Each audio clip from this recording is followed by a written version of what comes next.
عاشق ہے سرور بھی کا پیارا ہے بندہ ہر عاشق آنکھوں کا وہ تارا ہے نعرہ رسالت نعرہ رسالت اولاد غوث اعظم نعرہ تکبیر نعرہ رسالت نعرہ حیدری نعرہ حیدری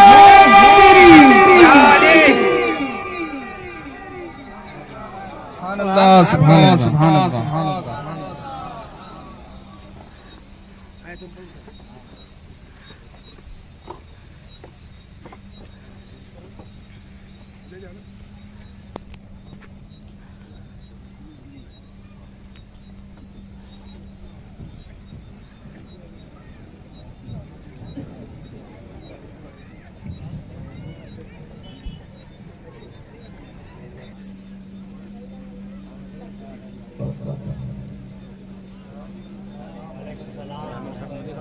الحمد لله رب العالمين والعاقبة للمتقين والصلاة والسلام على سيد الأنبياء والمرسلين وعلى آله وأصحابه الطيبين الطاهرين أما بعد فأعوذ بالله من الشيطان الرجيم بسم الله الرحمن الرحيم يا أيها الذين آمنوا قوا أنفسكم وأهلكم نارا وقودها الناس والحجارة صدق الله العظيم غوث اعظم بمنی بے سر و سامان مدد قبلہ دین مدد کعبہ ایمان مدد انتظار کرم تستمن عینی راہ خدا جو خدا بینو خدا دا مدد بگرداب بلا افتاد کشتی ضعیفانو شکستارا تو کشتی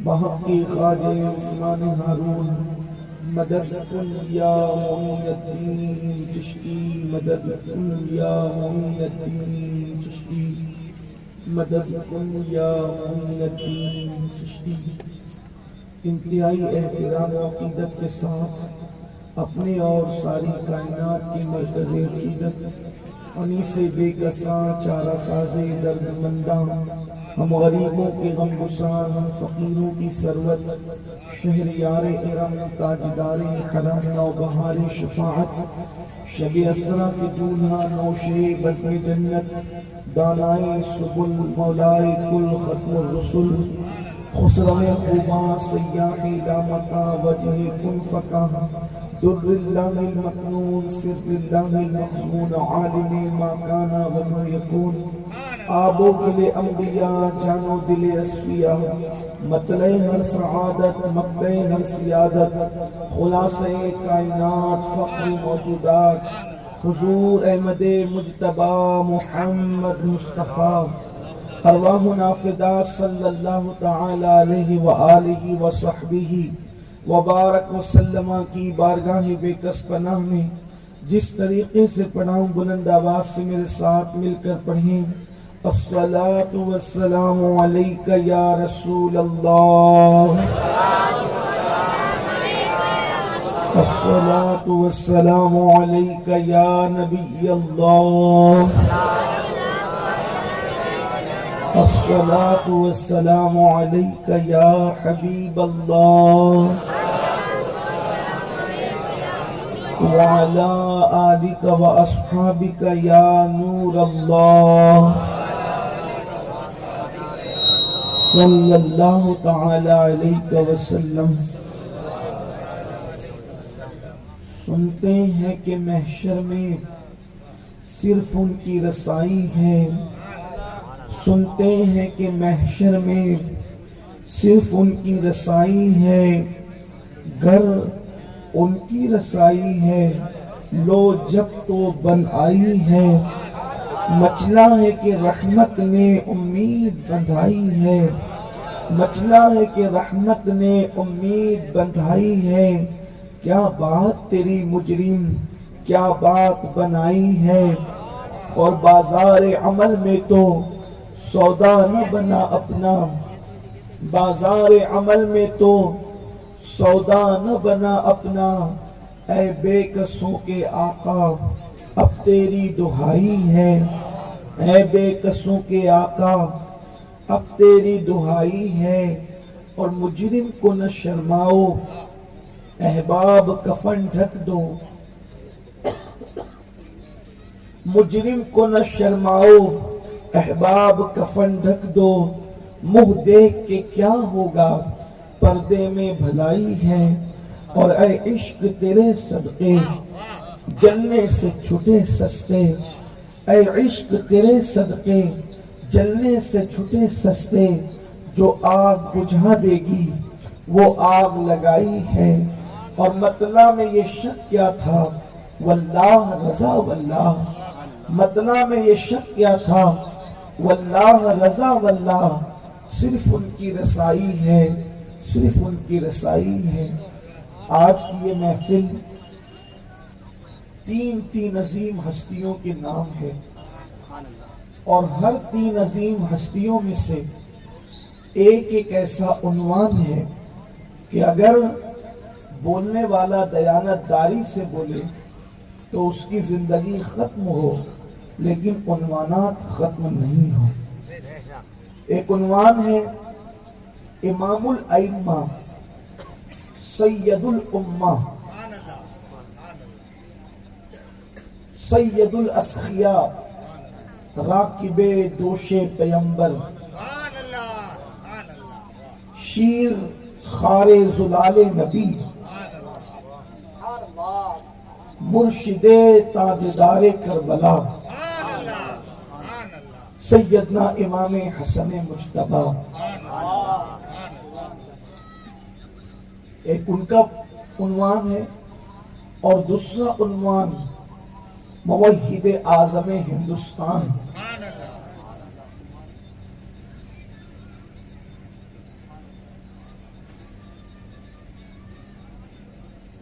مجدد اعظم، مجدد ہزارویں صدی، شہزادہ فاروق اعظم، سیدنا امام احمد مجدد الفسانی فاروقی سرہندی رضی اللہ تبارک و تعالی عنہ۔ اور تیسرا عنوان ہے امام عشق و محبت، کنز الکرامت، جبل الاستقامت، آیات من آیات اللہ، سیدنا امام احمد رضا خان محدث بریلوی رحمت اللہ تعالی علیہ۔ اب ان میں کس عنوان پر کتنا کہا جائے، اور حضرت مفتی صاحب نے مجھ سے فرمایا کہ وقت کی گنجائش بھی کم ہے، 12 بجے محفل کو تقاضے کے مطابق ختم بھی کرنا ہے، لیکن اللہ کی توفیق چاہتے ہیں کہ اللہ ہمارے لیے آسانی پیدا فرمائے۔ اسی مناسبت سے میں نے ایک آیہ کریمہ تلاوت کی ہے، اپنے تینوں عنوان کے حوالے سے ایک آیت پڑھی ہے۔ اللہ سے دعا ہے کہ میرا اللہ مجھے حق کہنے اور آپ تمامی خواتین و حضرات کو حق سن کر اس پر عمل کرنے اور اسے عام کرنے کی توفیق عطا فرمائے، اس لیے کہ یہ ایک مدرسے کا سالانہ جلسہ بھی ہے۔ چند بچوں نے قرآن مقدس 11 بچوں نے قرآن مقدس ختم کیا ہے۔ مدرسہ فیضان امام حسن مجتبی اور ہمارے ساتھی عبدالصمد صاحب اس مدرسے میں تعلیم دیتے ہیں بچوں کو۔ اللہ ان کے جذبے کو مزید اور دوام عطا فرمائے کہ وہ دوراجی سے آ کر یہاں بچوں کو تعلیم دیتے ہیں۔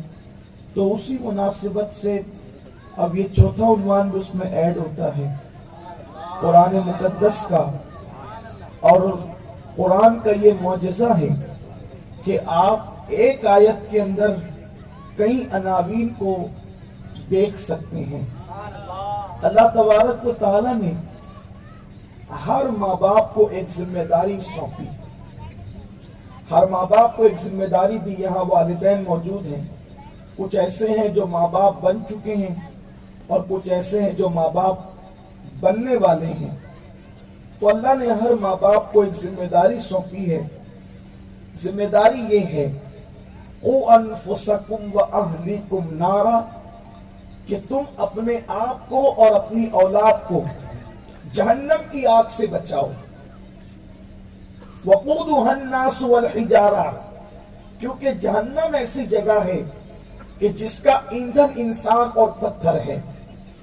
ہر ماں باپ کی ذمہ داری ہے کہ وہ اپنی اولاد کو اور اپنے آپ کو بھی اور اپنی اولاد کو بھی جہنم کی آگ سے بچائے۔ اب اپنے آپ کو جہنم کی آگ سے کیسے بچائے گا؟ کہ اپنی اولاد کی صحیح تربیت کرے گا تو اپنے آپ کو جہنم سے بچائے گا، اور اگر اپنی اولاد کی تربیت نہ کر سکے گا تو خود بھی جہنم میں جائے گا، اس کی اولاد بھی جہنم میں جائے گی۔ صحیح تربیت نہ کرنے کا نتیجہ یہ ہے، جب آپ اپنی اولاد کی صحیح تربیت نہیں کریں گے تو کبھی آپ کی اولاد اللہ نہ کرے چوری کرے گی۔ آپ اپنی اولاد کی صحیح تربیت نہ کریں گے تو اللہ نہ کرے آپ کی اولاد زنا کے اڈوں پر جائے گی۔ آپ اپنی اولاد کی صحیح تربیت نہ کریں گے، اللہ نہ کرے آپ کی اولاد شراب کے اڈوں پر جائے گی۔ آپ اپنی اولاد کی صحیح تربیت نہ کریں گے تو اللہ نہ کرے آپ کی اولاد جہالت کی وادیوں میں بھٹکے گی۔ آپ اپنی اولاد کی صحیح تربیت نہ کرو گے تو آپ کی اولاد مسجدوں کو چھوڑ کر، خدا خانوں کو چھوڑ کر، معاذ اللہ گناہوں کے اڈوں کو آباد کرے گی۔ تو اولاد کی صحیح تربیت کرو۔ صحیح تربیت کا مطلب یہ ہے کہ اللہ اکبر، اپنی اولاد کو ادب سکھاؤ، اپنی اولاد کو دین سکھاؤ، اپنی اولاد کو مذہب و مسلک سکھاؤ، اپنی اولاد کو بڑوں کا ادب سکھاؤ، اپنی اولاد کو چھوٹوں پر شفقت سکھاؤ، اپنی اولاد کو حلال و حرام کی تمیز سکھاؤ، اپنی اولاد کو جو ہے وہ علم کا زیور عطا کرو۔ میرے آقا صلی اللہ علیہ وآلہ وسلم کے دیوانوں، اس لیے کہ اولاد اللہ کی امانت ہے۔ اگر تم نے اولاد کی صحیح تربیت نہیں کی تو یاد رکھنا اپنے آپ کو جہنم کے لیے تیار کر لو۔ تم نے پوری زندگی نمازیں پڑھ لی لیکن اولاد کی صحیح تربیت نہیں کی تو تم جہنم میں جاؤ گے۔ تم نے رمضان المبارک کے روزے رکھے، اولاد کی صحیح تربیت نہیں کی تو جہنم میں جانے کے لیے تیار ہو جاؤ۔ اگر تم نے اولاد کی صحیح تربیت نہیں کی، ہر سال حج کرتے رہے تو بھی جہنم میں جانے کے لیے تیار ہو جاؤ۔ اس لیے کہ اللہ نے اولاد کی تربیت کا حکم دیا، اس راستے سے اپنی اولاد کو روکو کہ تمہاری اولاد جہنم کی راہ پر نہ جانے پائے۔ یہ تمہاری ذمہ داری ہے، ہر ماں کی ذمہ داری ہے، ہر باپ کی ذمہ داری ہے۔ اب میں آپ سے پوچھنا چاہتا ہوں، تربیت کی رٹ تو سبھی لگاتے ہیں کہ تربیت کرو اولاد کی، تربیت کرو اولاد کی، تربیت کرو اولاد کی۔ تو آئیے معلم انسانیت سے پوچھتے ہیں، معلم کائنات سے پوچھتے ہیں، یا رسول اللہ ہم اولاد کو کیا کیا سکھائیں کہ ہم اولاد کی تربیت کر سکیں؟ اس لیے کہ کوئی کہتا ہے یہ سکھاؤ، کوئی کہتا ہے یہ مت سکھاؤ، کوئی کہتا ہے یہ سکھاؤ، کوئی کہتا ہے یہ مت سکھاؤ۔ تو لوگوں کی بات سننے کی بجائے حضور ہم آپ کی بارگاہ میں آئے ہیں کیونکہ آپ معلم انسانیت ہو، آپ معلم کائنات ہو، آپ ایسے استاد ہو کہ جبریل امین بھی آپ کی بارگاہ میں زانوئے تلمس طے کرتا ہے۔ اللہ اکبر، آپ ایسے معلم کائنات ہو کہ انبیاء کرام بھی آپ کے سامنے جو ہے وہ زانوئے ادب طے کرتے ہیں۔ یا رسول اللہ آپ ہی بتائیں ہم اپنی اولاد کو سکھائیں کیا تو تربیت کا حق ادا ہو جائے؟ تو میرے نبی فرماتے ہیں اپنی اولاد کو 3 باتیں سکھاؤ۔ اپنی اولاد کو کتنی باتیں سکھاؤ؟ 3 باتیں۔ اگر آپ نے 3 باتیں سچی سچی سکھا لی تو گویا کہ تم نے تربیت کا حق ادا کر دیا۔ اب یہ 3 باتیں کیا ہیں؟ بہت زیادہ تمہید میں لمبی چوڑی نہیں جائیں گے، بہت سادگی کے ساتھ اپنی بات مکمل کریں گے اس لیے کہ وقت کی نزاکت ہے۔ اب تربیت اولاد کی 3 باتوں سے ہوگی۔ اللہ اکبر، کوئی سوچتا ہے میں یہ سکھاؤں، میں وہ سکھاؤں۔ اپنی اپنی مرضی سے نہ سکھانا، مصطفیٰ جان رحمت کی مرضی سے سکھانا۔ رسول اللہ فرما رہے ہیں اپنی اولاد کو 3 باتیں سکھاؤ۔ 3 باتوں میں سے حضور فرماتے ہیں پہلی بات جو اپنی اولاد کو سکھاؤ وہ اپنے نبی کی محبت سکھاؤ، وہ اپنے نبی کا عشق سکھاؤ، اپنے نبی سے محبت سکھا دو۔ پتا چلا محبت سکھانے کی ذمہ داری استاد کی نہیں ہے، محبت رسول سکھانے کی ذمہ داری پیر کی نہیں ہے، محبت رسول سکھانے کی ذمہ داری خطبہ اور ادبا کی نہیں ہے، محبت رسول سکھانے کی ذمہ داری ماں باپ کی ہے۔ ماں باپ عشق رسول سکھائیں، ماں باپ محبت رسول سکھائیں۔ دیکھو یہ تربیت کا انداز ہے۔ اللہ اکبر، یہ محبت رسول سکھانے کی بات کی ہو رہی ہے۔ تربیت کا پہلا حصہ ہے عشق مصطفیٰ سکھاؤ، محبت رسول سکھاؤ۔ اور کون سکھائے؟ ماں باپ۔ عشق کس نے سکھانا ہے؟ ماں باپ نے۔ جب ماں باپ ہی کا سینہ عشق سے خالی ہے تو وہ کیا محبت سکھائیں گے، وہ کیا عشق سکھائیں گے؟ اور آخر حیرت ہے حضور یہ نہیں فرما رہے نماز سکھاؤ۔ تربیت کا پہلا حصہ نماز نہیں، تربیت کا پہلا حصہ روزے نہیں، تربیت کا پہلا حصہ زکوٰۃ کا باب نہیں، پہلا حصہ تربیت کا عشق مصطفیٰ ہے۔ کیوں؟ اس لیے کہ نماز، روزہ، حج، زکوٰۃ یہ سب مومن کے لیے ہے، اور جب تک کوئی مومن بنتا نہیں اس وقت تک کہ یہ اعمال اس کے لیے لازم آتے نہیں۔ اور پھر دوسری بات، نماز بالغ ہونے کے بعد ہے، روزہ بالغ ہونے کے بعد ہے، حج بالغ ہونے کے اور صاحب استطاعت ہونے کے بعد ہے، زکوٰۃ بالغ ہونے اور مالدار ہونے کے بعد ہے۔ لیکن عشق مصطفیٰ ایسا اہم الفرائض میں سے ہے کہ ماں اپنے بچے کو دودھ پلا رہی ہے، دودھ پلاتے پلاتے عشق مصطفیٰ سکھانا ضروری ہے۔ نعرہ تکبیر، نعرہ رسالت، نعرہ حیدری۔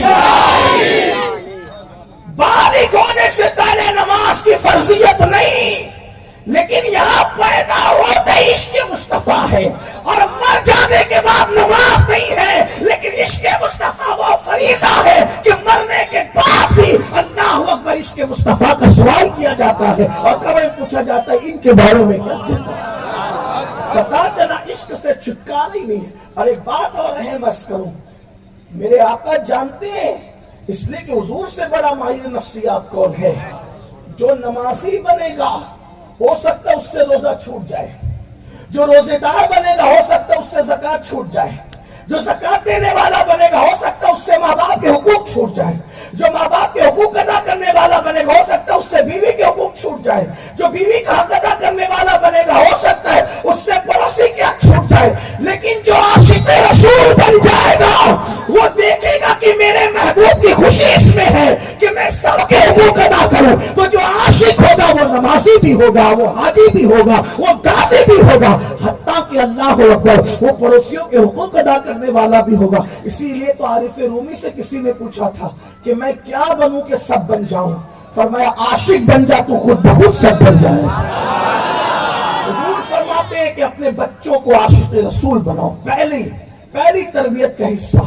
اور عشق رسول صلی اللہ علیہ وآلہ وسلم کے گن 14ویں صدی کے اندر گانے والوں میں جو شخصیت سر فہرست ہے اس سے عشق و محبت کا امام احمد رضا کہا جاتا ہے، جو اپنے وقت کا ایسا عاشق رسول تھا کہ جس نے عشق مصطفیٰ کے وہ دریا بہائے کہ آج بھی لوگوں کی عقلیں دنگ ہے، آج بھی لوگوں کی عقول دنگ ہے۔ کیسے دنگ ہے؟ اللہ اکبر، اس لیے کہ اللہ جس صدی کے اندر نبی کو گالی دی جا رہی تھی اس صدی کے اندر وہ مجدد اپنے باپ داداؤں کی تعریف نہیں کر رہا تھا بلکہ اس نے اپنے قلم کو وقف کر رکھا تھا مصطفیٰ جان رحمت کی مدح سرائی کے لیے۔ اللہ اکبر، آپ دیکھیں شعراء کی فہرست میں بڑے بڑے شعراء ہیں، زمین ہند ارض ہند شاعروں سے خالی نہیں۔ اور میں ہر شاعر جو مومن ہے، مسلمان ہے، سیر العقیدہ ہے، سب کا احترام کرتا ہوں، لیکن شعراء کے اندر میر بھی آپ کو نظر آئیں گے، شعراء کے اندر آپ کو غالب بھی نظر آئیں گے، گے شعراء کے اندر آپ کو جو ہے وہ اللہ اکبر داغ بھی نظر آئیں گے. بڑے بڑے شعراء ہے, کس کا نام لیجئے, لیکن ایک بات آپ سے کہتا ہوں, ہر شاعر نے نعت بھی لکھی, غزل بھی لکھی, کسی اور کی شان بھی لکھی, کسی بادشاہ کی تعریف بھی لکھی. شعراء کی فہرست میں تنہا امام احمد رضا نظر آتے ہیں کہ جس کے قلم نے کبھی کسی کے زلف و رخ کی بات نہ کی, جس کے قلم نے کبھی گل و بلبل کا تذکرہ نہ کیا, جس کے قلم نے کبھی اللہ اکبر غیر کی تعریف نہ کی. قلم اٹھا ہے تو عشق مصطفیٰ میں اٹھا ہے, محبت رسول میں اٹھا ہے, اور پھر بالائے حیرت یہ کہ جب بھی اٹھا نبی کی وہ شان بیان کی کہ عشق مصطفیٰ کے سوتے پھوٹنے لگے. حیرت ہے, آپ دیکھو تو صحیح, وہ اپنی شاعری کے اندر صرف فن پیش نہیں کرتے, اصناف پیش نہیں کرتے, بحور پیش نہیں کرتے, بلکہ جب وہ اپنی شاعری کے دریا بہاتے ہیں تو کبھی فقہی مسائل پیش کرتے ہیں شاعری میں, کبھی علم حدیث کوئی جو وہ گرا کو کھولتے نظر آتے ہیں, کبھی قرآنی آیات کی تفسیر کرتے نظر آتے ہیں, کبھی علم تصوف کو بیان کرتے نظر آتے ہیں. اللہ اکبر. میرے آقا صلی اللہ علیہ وآلہ وسلم کے دیوانوں, اگر امام احمد رضا کی بہت ساری کوئی چیز نہ بھی بیان کی جائے, صرف ان کی شاعری پر گفتگو کی جائے تو بھی گھنٹوں چاہیے, لیکن میں بات کر رہا تھا ان کے عشق رسول کی, میں بات کر رہا تھا ان کی محبت رسول کی. وہ کیسا عاشق رسول تھا, وہ کیسا مدینے کا متوالا تھا, وہ کیسا مدینے کا پروانہ تھا, وہ مصطفیٰ جان رحمت کا کیسا شیدائی اور فدائی تھا کہ اللہ اکبر. وہ اٹھتا تھا تو عشق رسول میں, وہ بیٹھتا تھا تو عشق رسول میں, وہ چلتا تھا تو عشق رسول میں. آپ کو حیرت ہوگی, اللہ اکبر, کسی کہنے والے نے کہا ہے کہ زلیخا ایسی فنا تھی اپنے محبوب کے جلووں میں کہ زلیخا کو جس چیز پر بھی نظر پڑتی تھی محبوب یاد آتا تھا, اسی لیے اس نے اپنے گلاس کو بھی یوسف کہا, اس نے اپنے برتنوں کو بھی یوسف کہا, اس نے اپنے درخت کے پتوں کو بھی یوسف کہا. یہ زلیخا کا حال تھا, ہر چیز تو یوسف کہتی تھی. اس لیے کہ صوفیاں فرماتے ہیں فنائے محبوب کے جلووں میں یوں فنا تھی, جدھر نظر اٹھائی ادھر اس کو محبوب کا جلوہ نظر آیا. اب یہاں تک کی بات صوفیہ کی سمجھ میں آتی ہے, مگر قربان جائیں یہ 14ویں صدی کا مجدد ایسا فنا فی رسول تھا کہ یہ جدھر نظر اٹھاتا تھا وہاں اس کو اپنا محبوب ہی نظر آتا تھا, اپنا آقا ہی نظر آتا تھا. مثال کے طور پر لوگ جو ہے خانہ کعبہ جاتے ہیں, کعبہ جاتے ہیں تو کعبہ پہنچنے کے بعد لوگوں کو یاد آتے ہیں ابراہیم علیہ السلام, کیا محنت سے کعبہ بنایا, یاد آتے ہیں اسماعیل علیہ السلام کیسی محنت سے گارا لایا. لیکن امام احمد رضا جب کعبے کو دیکھتے ہیں تو کعبہ دیکھ کر بھی ان کو اپنا محبوب ہی یاد آتا ہے, اور وہاں یہ گنگناتے اور کہتے نظر آتے ہیں ہوتے کہاں خلیل و بنا کعبہ منا, ہوتے کہاں خلیل و بنا کعبہ منا, لولاک والے صاحبی سب تیرے گھر کی ہے, لولاک والے صاحبی سب تیرے گھر کی ہے. اس کے بعد لوگ زمزم پیتے ہیں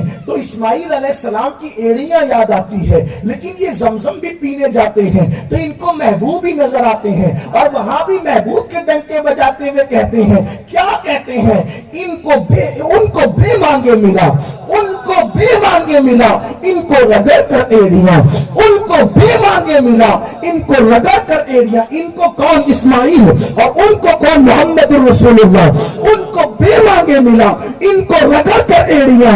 صاحب کوثر کی ہمسر صاحب زمزم نہیں, اسماعیل کو زمزم چاہیے تو ایڑیاں رگڑنی ہوتی ہے, اور محمد رسول اللہ کو کوثر چاہیے تو وہاں پر مانگنا بھی نہیں پڑتا, بلکہ اللہ اعلان کرتا ہے انا اعطیناک الکوثر, اے محبوب ہم نے آپ کو کوثر عطا کیا. ان کو بے مانگے ملا, ان کو رگڑ کر ایڑیاں. صاحب زمزم کے ہمسر, صاحب کوثر کے ہمسر, صاحب زمزم نہیں. اور ایک بات آپ کو کہوں آگے بڑھانے سے پہلے, دیکھو کیسا فنا فی الرسول, کیسا عاشق رسول. کعبہ اور زمزم دیکھ کر تو محبوب یاد ہی آیا, لیکن ایسا پکا اور کٹر عاشق رسول کہ صرف کعبہ اور زمزم دیکھ کے محبوب یاد نہیں آیا, بلکہ جیومیٹری کی کتاب کھولی, تو جیومیٹری دیکھ کر بھی محبوب یاد آئے. جیومیٹری کی کتاب کھولی, مجھے بتائیں تاریخ میں کوئی ایسا عاشق کہ جس نے جیومیٹری کے نقطوں کو دیکھ کر بھی محبوب یاد کیا ہو. آپ کہیں گے وہ کیسے, جیومیٹری دیکھ کر محبوب کیسے یاد آیا؟ یہی تو کمال ہے. قدرت جب کسی کو عشق دیتی ہے تو یہی ہوتا ہے. جیومیٹری دیکھ کے محبوب کیسے یاد آیا؟ میں کہتا ہوں دیکھو, آپ اگر سمجھتے ہیں تو آپ کو بات سمجھ میں آئے گی. ایک پرکار آپ لیجئے, پرکار سمجھتے ہیں جس سے دائرہ بناتے ہو بچے, پرکار جو ہے پریکر, آپ کی گجرات میں پریکر کہتے ہیں اس کو. تو پریکر, اس میں پینسل آگے لگاتے ہیں, اس میں ایک نوکدار کانٹا ہوتا ہے, اس کو کانٹے کو بیچ میں رکھتے ہیں اور ایسے بناتے ہیں اس کو دائرہ. ٹھیک ہے نا, سرکل جو بناتے ہیں اس کو دائرہ میں پریکر. ٹھیک, اب وہ دائرہ جو بنتا ہے تو جیومیٹری کا اصول یہ ہے کہ دائرہ نقطوں سے بنتا ہے. نقطوں کو نقطوں سے ملاؤ تو کیا بنتا ہے؟ کیا بنتا ہے؟ دائرہ. اب دائرے دیکھ کے کیا سمجھے آپ اور ہم کیا سمجھیں؟ عقل والے پیچھے رہتے ہیں, عشق والے آگے بڑھ جاتے ہیں. امام احمد رضا 14ویں صدی کا مجدد ایسا عاشق رسول کہ وہ نقطوں کو ملا کر جو دائرہ بنا اس کو دیکھ کر بھی محبوب یاد آیا. اور محبوب یاد آیا تو اس جیومیٹری کے نکات کو, نقطوں کو دیکھ کر ایک بڑا مشکل مسئلہ آسانی سے سمجھایا. اور کیسے سمجھایا کہ لوگ حضور علیہ السلام کے بارے میں کہتے ہیں کہ حضور معراج میں کہاں تک گئے تھے اور کیسے گئے تھے اور کیوں گئے تھے, تو وہ بیان کرتے ہیں, کہتے ہیں جیومیٹری کو دیکھ کر محبوب کو یاد کر کے کمال انکا کے جھوٹے نقطوں, کمال انکا کے جھوٹے نقطوں, تم اول آخر کی پھیر میں ہو, محیط کی چال سے تو پوچھو کدھر سے آئے کدھر گئے. نعرہ تکبیر, نعرہ رسالت, علماء اہل سنت. محیط کہتے ہیں دائرے کو, محیط کی چال سے تو پوچھو کدھر سے آئے کدھر گئے تھے. یہ کدھر سے آئے کدھر گئے تھے دیکھو کیسے سمجھاتے ہیں.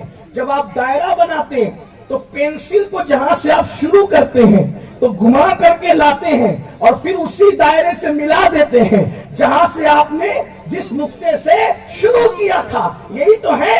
اب نبی معراج میں کدھر گئے تھے, کہاں سے آئے تھے, کیوں گئے تھے, تو کہتے ہیں جیومیٹری کو دیکھ کے نبی یاد آتے اور لوگوں کو نبی کا آنا جانا سمجھاتے ہیں. کہتے ہیں کدھر سے آئے کدھر گئے تھے, کمال امکان کے جھوٹے نقطے, تم اول آخر کے فعل میں ہو. یہ اول آخر کیا ہے؟ جو اول ہے وہی آخر ہے, جو نقطہ اول ہے وہی آخر ہے, اور جو آخر ہے وہی اول ہے. وہ کہتے ہیں کمال امکان کے جھوٹے نقطوں, اتنا مشکل مسئلہ بنا رکھا ہے. کہتے ہیں اگر عشق آ جائے تو دائرہ دیکھ کر بھی نبی کی عظمت سمجھ میں آتی ہے, اور اگر عشق نہ ہو تو قرآن پڑھ کر بھی نبی کی عظمت سمجھ میں نہیں آتی. کہتے کمال انکا کے جھوٹے نقطوں, تم اول آخر کے پھیر میں ہو, محیط کی چال سے تو پوچھو, محیط کی چال سے تو پوچھو کدھر سے آئے کدھر گئے تھے. اب کدھر سے آئے کدھر گئے تھے اس کی تشریح اب دوسرے شعر میں کرتے ہیں, اس کو قرآن سے لاتے, کہتے ہیں وہی ہے اول وہی ہے آخر, وہی ہے اول وہی ہے آخر, وہی ہے ظاہر وہی ہے باطن, اسی کے جلوے اسی سے ملنے اسی سے اس کی طرف گئے.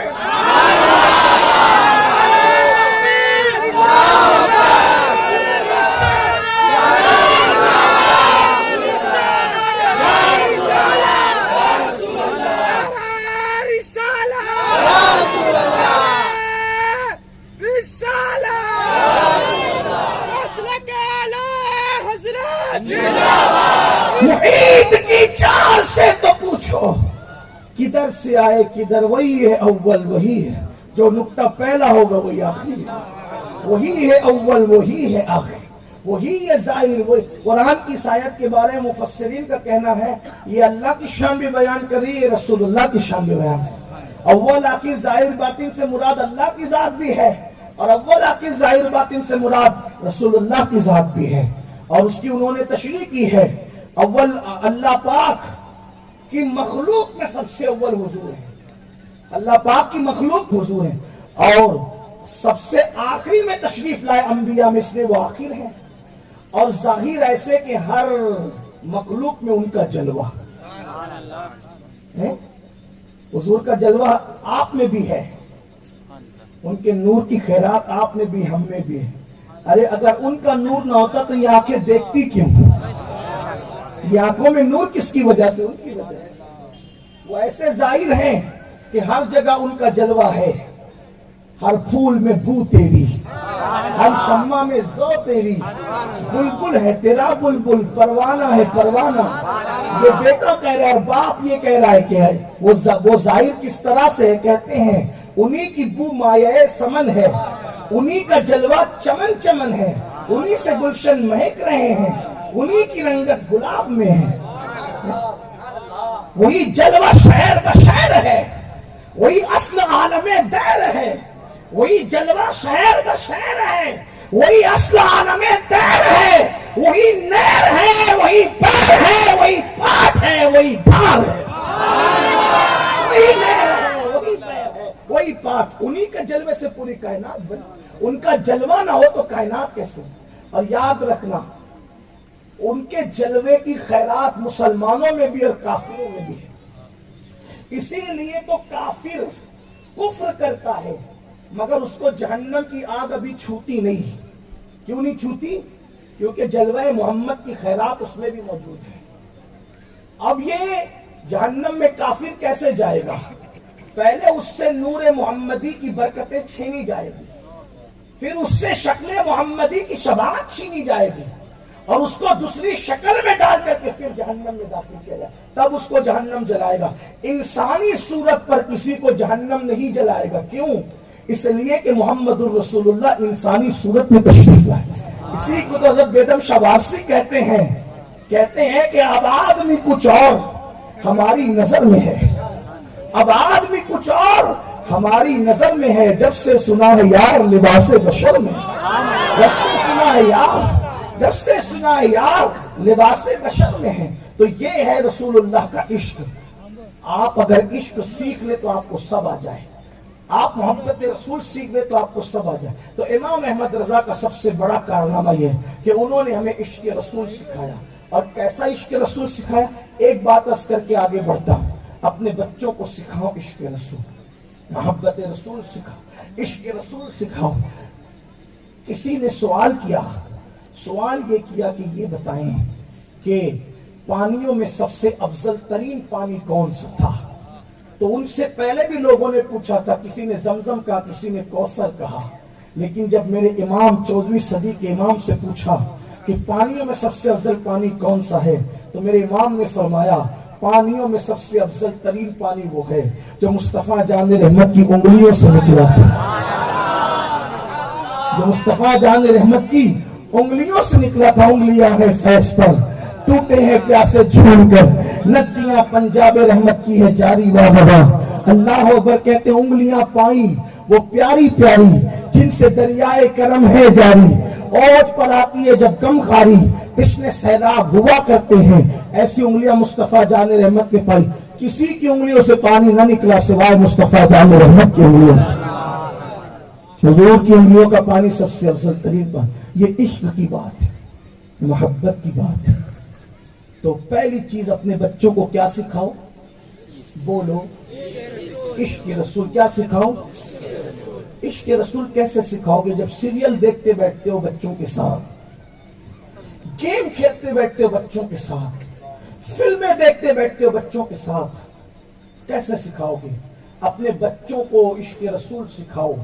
جب بچوں کو کھانا کھانے کے لیے لے کر بیٹھو، جب بچوں کو لے کر کے لیٹو ساتھ میں، تو ان کو پنکی ٹنکی ببلو ٹبلو کی کہانیاں نہ سناؤ، کتے بلی طوطا مینا کی کہانی نہ سناؤ، اپنے بچوں کو سناؤ یار دیکھو میرے بچوں بدر میں نبی کی شان یہ ہے، احد میں نبی کی شان یہ ہے، خندق میں نبی کی شان یہ ہے، خیبر میں نبی کی شان یہ ہے۔ دیکھو بہت سی باتیں تو چونکہ آپ جانتے نہیں، انہیں صرف اشارہ کرنا چاہتا ہوں، وقت کی نزاکت بھی مجھے روکتی ہے لیکن اشارہ کرتا ہوں۔ بچوں کو کیا بتایا کرو، پیارے بچوں ہمارے نبی وہ تھے اگر ان کا لعاب سوکھے کنویں میں چلا جاتا تو کنواں پانی سے بھر جاتا تھا، ان کا لعاب اگر کھاری کنویں میں جاتا تو کنویں میٹھے ہو جاتے تھے۔ میرے نبی وہ تھے جن کے پسینے میں ایسی خوشبو آتی تھی کہ اگر دلہن کو لگ جاتا تو اس کی پوری نسلیں مہک جاتی تھی۔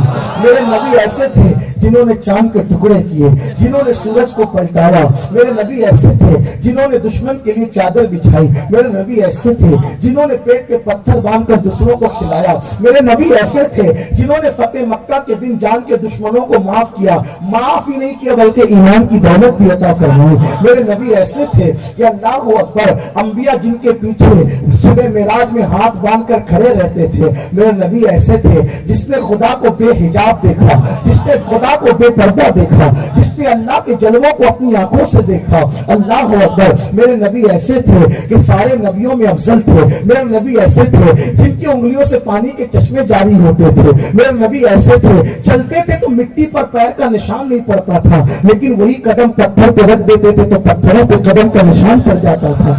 اپنے بچوں کے عقیدے کو اتنا مضبوط کر دو کہ جب کوئی کالج میں جائے، یونیورسٹی میں جائے تو کوئی بدبخت اس کے عقیدے کو چھین نہ سکے، اس کے عمل کو برباد نہ کر سکے۔ دیکھو ایک بات آپ کو بتانا چاہتا ہوں، نبی پاک نے عشق رسول ماں باپ کو سکھانے کا حکم اس لیے دیا کہ اگر عالم سکھائے گا لوگ اس پہ شک کر سکتے ہیں، مقرر کی بات سن کر لوگ شک کر سکتے ہیں، پیر کی بات سن کے لوگ شک کر سکتے ہیں، خطیب کی بات سن کے لوگ شک کر سکتے ہیں، لیکن اللہ اکبر ماں باپ اور اولاد کو جو بتاتے ہیں اولاد ماں باپ کی بات میں کبھی شک نہیں کرتے۔ اس لیے یہ چیز بڑی یقین کی چیز ہے، اس لیے ماں باپ کو سکھانا چاہیے۔ یہ عنوان بہت طویل ہے، پھر کہتا ہوں دل نہیں بھرتا عشق رسول کی بات کرتے کرتے، اس لیے کہ یہ تو زندگیوں کا عنوان ہے، لیکن پہلی چیز کیا سکھاؤ، کیا سکھاؤ؟ عشق رسول۔ بچپنے سے ایک دم دل میں باندھ دو عشق رسول کی گاٹھیاں، سینے پہ لکھ دو محمد کا نام، محمد الرسول اللہ کی عظمتیں لکھ دو، محمد الرسول اللہ کی شان لکھ دو، محمد الرسول اللہ کے معجزات لکھ دو، محمد الرسول اللہ کا حسن لکھ دو، محمد الرسول اللہ کا عشق لکھ دو، لکھ دو۔ ایسے حسن والے تھے کہ کوئی ان جیسا نہ ہوا، حسن یوسف جس کے دروازے پر حسن کی خیرات مانگے وہ ایسے حسن والے تھے، شرافت آدم جس کے دروازے سے شرافت کی خیرات مانگے وہ ایسے حسن والے تھے۔ اللہ اکبر، شجاعت ایسی تھی کہ شجاعت نو جس کو ٹک ٹک ٹک باندھ کے دیکھا کرتی تھی۔ اللہ اکبر، ایسے جمال والے تھے کہ عیسیٰ کا جمال جس کو دیدہ حیرت سے تکتا تھا۔ شان ایسے والے تھے کہ عظمت اور بزرگی جس کو خود خیرات مانگتی تھی وہاں جا کر کے بزرگی کی، کہنے والے یہاں تک کہہ گئے یا صاحب الجمال ویا سید البشر من وجهك المنیر لقد نور القمر لا يمكن الثناء كما كان حقه بعد از خدا بزرگ کوئی قصہ مختصر۔ اپنے بچوں کو بتاؤ، ان کا لعاب پڑا تو پورے مدینے کو کھانا سیر کر گیا۔ اللہ اللہ، کسی بچے کے منہ میں ان کا لعاب پڑا، عاشورہ کے دن تو شام تک بچے بھی روزہ رکھنے لگے، کھانے پینے سے بے نیاز ہو گئے۔ کہاں کہاں تک ان کی بات بیان کریں۔ جب دل میں عشق رسول پیدا ہوگا تو آپ کا بچہ بالغ ہونے سے پہلے مومن بنے گا، جیسا کہ قرون اولیٰ کے مومنین تھے۔ جیسے تاریخ میں آتا ہے ایک 4 سال کا بچہ مدرسے میں داخل کیا گیا، استاد نے پوچھا اے بچے تیرا نام کیا؟ بچہ چپ رہا، خاموش رہا۔ پھر پوچھا تیرا نام کیا؟ بچہ چپ رہا۔ تیرا نام کیا؟ بچہ چپ رہا۔ استاد نے ڈانٹا، جب تو اپنا نام نہیں بتا پا رہے تو تو مدرسہ کیسے پڑھے گا، علم کیسے پڑھے؟ کیونکہ بچوں کو جب اسکول مدرسے میں لے جاؤ تو استاد پہلے کیا کرتا ہے؟ بولو بھائی، نام پوچھتا ہے، تیرا نام بتا، کیونکہ پڑھنا اسی میں ہے جس نے زبان جس کو آتی ہو۔ کچھ نہیں بتا، استاد نے ڈانٹا، تو کیا پڑھے گا؟ بچہ ہٹا، 4 سال کا بچہ تھا، وضو کر کے آیا۔ وضو کر کے آنے کے بعد کا استاد میرا نام محمد ہے، میرے ابا کا نام بھی محمد ہے، میرے دادا کا نام بھی محمد ہے۔ کیسے گھروں میں عشق رسول کا ماحول تھا کہ دادا بھی محمد، باپ بھی محمد، پوتا بھی محمد۔ 3 استاد نے مسکرا کے کہا میرے بیٹے پہلے کیوں نہیں بتایا؟ تو اس بچے نے کہا میری ماں نے مجھے یہ تعلیم دی ہے کہ بیٹا نام محمد کبھی بے وضو نہ لینا، نام میں محمد کبھی بے وضو نہ لینا۔ استاد میں وضو سے نہیں تھا اس لیے میں نے اپنا نام نہیں لیا، میرا نام محمد بعد میں، پہلے محمد نبی کی سرکار کا نام ہے۔ جس نے 4 سال کی عمر میں یہ ادب دکھایا اسی کو دنیا امام غزالی کہتی ہے۔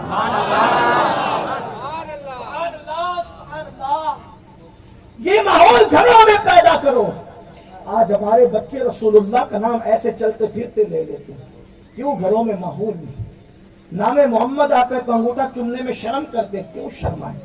ارے لوگ بدعت کرنے میں نہیں شرماتے، ہم عشق کرنے میں کیوں شرمائیں؟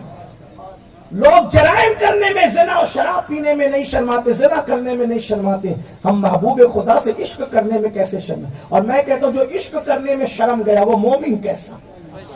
عشق کرو اگرچہ منصور کی طرح سولی پر کرنا پڑے، عشق کرو اگرچہ حنظلہ کی طرح ایک رات کی دلہن کو چھوڑ کر کے جان دینا پڑے، عشق کرو ایسے جیسے ابو بکر کی طرح مال قربان کر کے کرنا پڑے، عشق کرو ایسے جیسے حسین کی طرح گھر بار قربان کر کے، اولاد قربان کر کے، جان قربان کر کے، تو یہ عشق ہے۔ اور جب یہ عشق آتا ہے تو انسان خود بخود سبھی بن جاتا ہے۔ یاد رکھنا عاقل سب کو تلاشتا ہے، ڈھونڈتا ہے اور پاتا ہے۔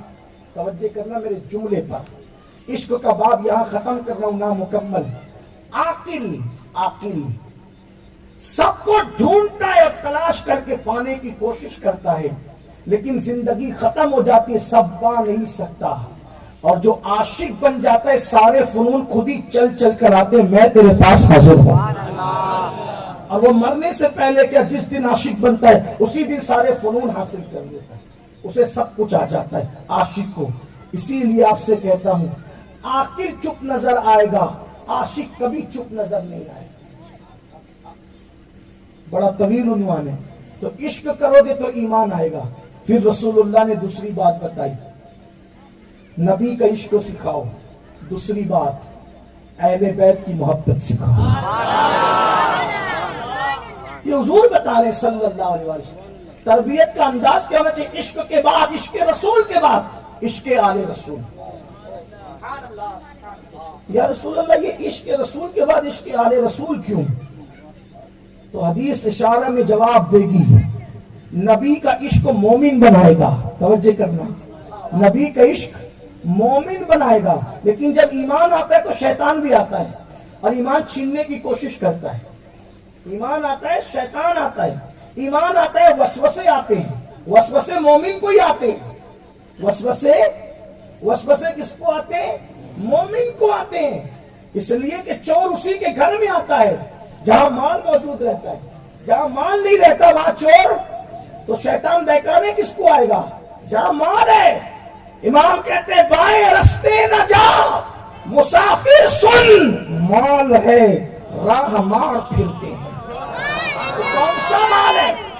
یہ کون سا مال ہے؟ عشق رسول کا مال ہے، اور یہ عشق رسول کا مال اتنا قیمتی ہے کہ جہنم کی آگ کسی سے نہیں بجھ سکتی۔ جہنم کی آگ بجھ سکتی ہے تو عشق رسول سے بجھ سکتی ہے۔ جب عاشقان رسول پل صراط سے گزریں گے چومتے ہوئے تو جو جہنم کے اوپر یہ پل ہے تو جہنم کہے گا اے عاشق رسول جلدی سے گزر جا، تیرے عشق رسول کی آگ کی وجہ سے میری آگ ٹھنڈی ہوتی جا رہی ہے۔ اسی کو تو میرے امام کہتے ہیں اے عشق تیرے صدقے چلنے سے چھٹے سستے، جو آگ بجھا دے گی وہ آگ لگائی ہے۔ تو عشق رسول آئے گا تو ایمان چھیننے شیطان بھی آئے گا۔ تو حضور نے فرمایا ایمان بچے گا کیسے؟ نبی کے عشق سے ایمان آتا ہے اور اہل بیت کے عشق سے ایمان محفوظ رہتا ہے۔ جہاں اہل بیت کی محبت نہیں ہے وہاں ایمان کو کروڑوں خطرے اور رہ بھی نہیں جاتا پھر ایمان۔ آج کل لوگوں کو اہل بیت سے بڑی چڑ ہے، بعض لوگوں کو، بعض کی بات کر رہا ہوں سب کی نہیں، ہر اہل گہرے نتو خیرے کا ذکر کرو تو لوگوں کو کوئی اثر نہیں پڑتا، اور ذکر اہل بیت کرو تو کہتے کہ یہ رافضی تو نہیں ہے، کہ یہ رافضی۔ حضور جس کی محبت بچوں کو سکھانے کے لیے گئے وہ کہ رافضی کی اوقات کیا ہے، وہ کیا جانے خبیث عشق اہل بیت. عشق اہل بیت تو سنیوں کا مقدر ہے. لیکن لوگوں کو حیرت ہے، ہر اہل گہرے نتو خیرے کی کرامتیں واقعات بیان کرو، کوئی اثر نہیں پڑتا. اہل بیت کی فضیلت پڑھو تو کہا یہ کس کتاب میں ہے. کتنے دل چھوٹے ہو گئے. یقیناً گڑی ہوئی روایتوں کو ہم نہیں مانتے، ہم تو پڑھی ہوئی کو مانتے، لیکن اتنے دل چھوٹے ہو گئے کہ ساری جانچ پڑتال نبی اور آل نبی کے لیے محدود رکھ دی گئی، اٹھا کر رکھ دی گئی کہ نبی کے فضائل پڑھیں گے تو ذوف کا حکم لگے گا اور موضوعات کا حکم لگے گا، اور اہل بیت کے فضائل پڑھیں گے تو ذوف اور موضوعات کا حکم لگے گا. اپنے مولوی کو چاہے جتنے ہی آسمان پہ چڑھا دو، کوئی بولنے والا ہی نہیں. اور نبی اور آل نبی کے فضائل پڑھو تو یہ تو موضوع ہے، یہ تو ضعیف ہے، یہ تو گڑی ہوئی ہے. ارے نادان، میں تو یہ کہتا ہوں، اگر کوئی کہے نا کہ نبی کی شان یہ ہے، تو ہم کہتے ہیں اس سے بڑی بات بول، اس سے بڑی بول، کیونکہ تو بات چھوٹی کر رہا ہے، میرے نبی بڑے ہیں. یہ دل کے اندر بڑائی ہونی چاہیے. دل کیوں چھوٹے ہو گئے؟ ارے اس کی بھی حدوں کا کوئی تعین کرے گا جس کے لیے قرآن کہتا ہو وَلَلْآخِرَةُ خَيْرٌ لَكَ مِنَ الْأُولَىٰ. آپ کی یار پچھلی گھڑی، آپ کی پچھلی گھڑی سے آنے والی گھڑی بہتر ہے. اور اہل بیت کون ہے؟ حضور کے گھر والے ہیں. اہل بیت کون ہے؟ حضور کے مل کے بولو، حضور کے گھر والے ہیں. اور وہ گھر والے کیسے ہیں؟ جیسے نبی کا کوئی ثانی نہیں، ویسے ان کے گھر کا بھی کوئی ثانی نہیں، اور جیسے گھر کا کوئی ثانی نہیں، ویسے گھر والوں کا کوئی ثانی نہیں. جب اصحاب کہف کی چوکھٹ پہ بیٹھنے والا کتا جنت میں جا رہا ہے، کہاں اصحاب کہف اور کہاں محمد رسول اللہ، اور کہاں چوکھٹ اور چوکھٹ پہ بیٹھنے والا کتا، وہ جنت میں جا رہا ہے اور لوگ اس کا احترام کرتے ہیں اور احترام کرنے کی بات بھی کرتے ہیں. لیکن ہم کس کا ذکر کرتے ہیں؟ جو نبی کے گھر میں پیدا ہوئے، جو نبی کے گھر والے، وہی تو نا. ہمارے یہاں اہل سنت میں اہل بیت کا مطلب کیا ہے؟ حضور کی ازواج پاک، حضور کی اولاد پاک، حضور کے اہل نسب، یہ سب اہل بیت ہیں. بولو ہے کہ نہیں؟ تو جو حضور کے گھر میں پیدا ہوئے، حضور کے گھر میں رہتے، وہ اہل بیت.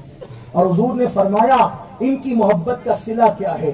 فرماتے جنت کے جس درجے میں میں محمد رہوں گا، مجھ سے اور میری اہل بیت سے بے محبت کرنے والے وہیں رہیں گے. اور انہی اہل بیت میں جب سرکار نے کہا نا میری اہل بیت سے محبت کرو، قرابت داروں سے محبت کرو، تو صحابہ نے پوچھ لیا، صحابہ نے، اللہ صحابہ پہ رحمتیں فرمائے، میرے نبی کا ہر صحابی جنتی ہے. مل کے بولو، میرے نبی کا ہر صحابی، میرے نبی کا ہر صحابی. اور جو کسی ایک صحابی کی بھی توہین کرے وہ سنی، یہ اپنا عقیدہ ہے. ہم جب اہل بیت بیان کرتے تو دل کھول کے بیان کرتے، اور جب صحابہ بیان کرتے تو بھی دل کھول کے بیان کرتے. اور جب یہ دل کھول کے بیان کرتے تھے، امام شافعی کہتے ہیں کہ لوگوں کو پتہ نہیں کیا ہو گیا. یہ امام شافعی کہتے ہیں، میں نہیں کہہ رہا ہوں، پتہ نہیں لوگوں کو کیا ہو گیا. جب ہم اہل بیت پڑھنے لگتے ہیں، اہل بیت بیان کرنے لگتے ہیں، تو ہم لوگوں کو رافضی لگنے لگتے ہیں. اور جب ہم صحابہ کی فضیلت پڑھنے لگتے ہیں تو ہم لوگوں کو ناسبی لگنے لگتے ہیں. تو کہا ہم نہ ناسبی ہے نہ رافضی، ہم تو اہل سنت ہیں. کیونکہ ہم دونوں کے لیے دل بڑا رکھتے ہیں. کیوں؟ اس لیے کہ ہم صحابہ سے اس لیے محبت نہیں کرتے کہ وہ مکے مدینے کے تھے، ہم صحابہ سے اس لیے محبت کرتے کہ وہ نبی کی نسبت رکھتے ہیں، اور ہم نبی کی نسبت سے پیار. پہاڑ کو نسبت ہو جائے تو اس سے بھی پیار کرتے ہیں، تو انسان کو نسبت ہو تو کیوں نہ کریں. اور اہل بیت سے کیوں محبت کرتے ہیں؟ اس لیے نہیں کہ وہ مکے مدینے کے تھے، اہل بیت سے اس لیے محبت کرتے کہ وہ نبی کی اہل بیت. ہمارے لیے مرکز کیا ہے؟ ہمارے لیے مرکز کیا ہے؟ رسول اللہ ہے. اب جس سے ہی محبت ہوگی کس کی بنیاد پر؟ رسول کی بنیاد. اہل بیت سے کیوں محبت؟ نبی کے اہل بیت. صحابہ سے کیوں محبت؟ نبی کے. اولیاء سے کیوں محبت؟ یہ نبی کے غلام ہیں، نبی کی امت کے امام ہیں، یہ اس لیے ان سے محبت. اور امت سے کیوں محبت؟ یہ نبی کی امت. مسلمانوں سے کیوں محبت؟ یہ نبی کی امت ہے.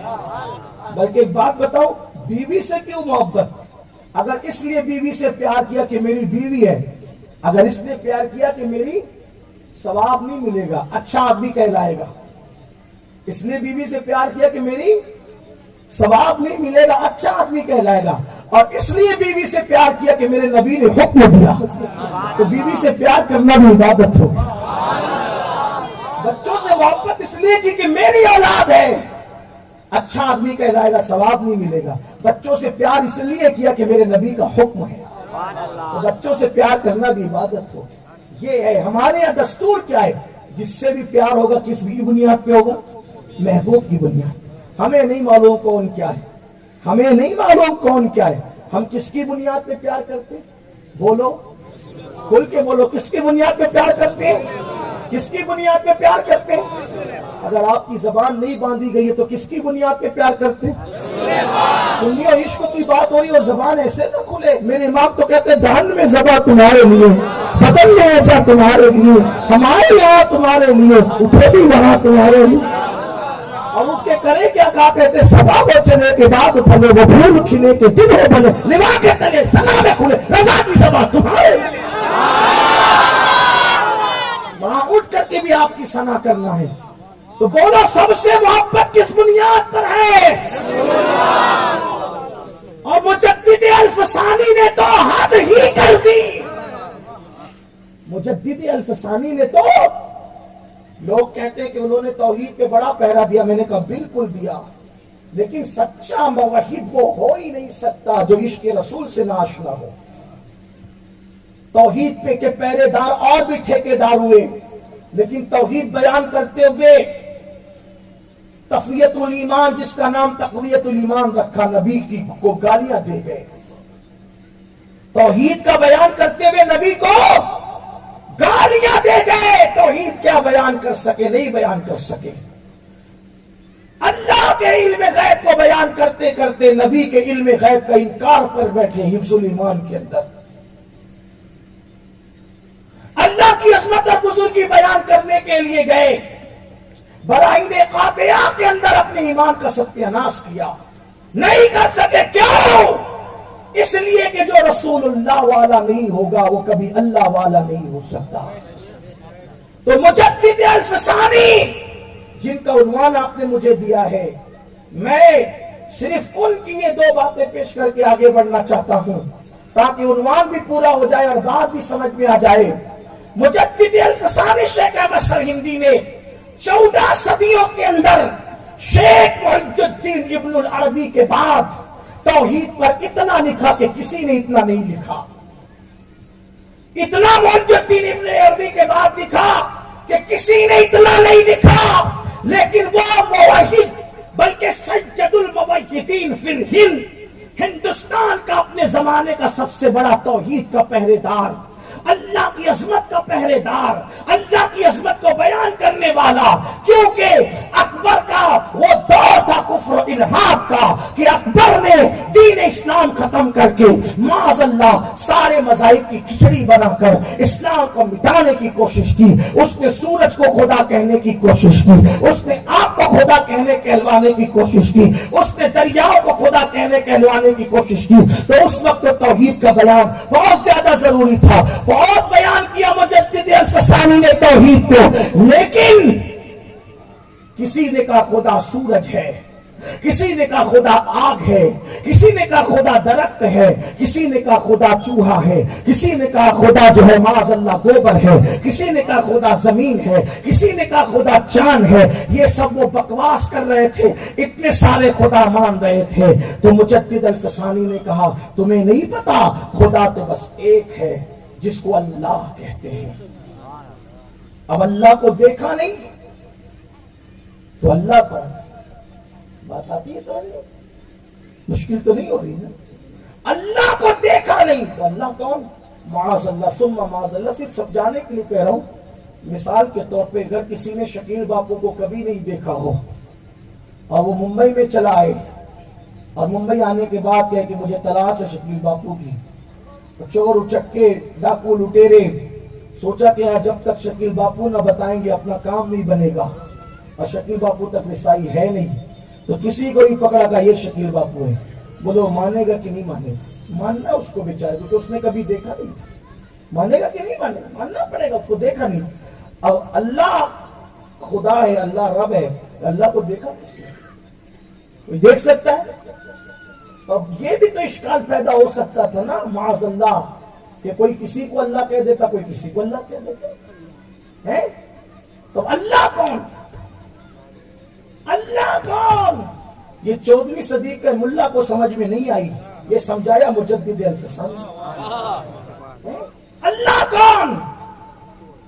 کہا اللہ خالق، اللہ مالک، اللہ رازق، اللہ قرآن کو نازل کرنے والا، اللہ انبیاء کو بھیجنے والا، لیکن اللہ کون؟ تو حضرت مجدد الفسانی نے کیا کہا پتہ ہے؟ اللہ کا تعارف بہت شارٹ میں یہ کراتا ہوں کہ اللہ وہ ہے جو رب محمد ہے۔ اللہ کون؟ اللہ کون جو رب ہے؟ یہ توحید اس طرح بیان ہے۔ اللہ کون جو رب ہے؟ اب کوئی دھوکہ دے سکتا تھا اکبر کے دور میں، اب رب محمد کہہ دیا تو کوئی دھوکہ نہیں دے سکتا تھا۔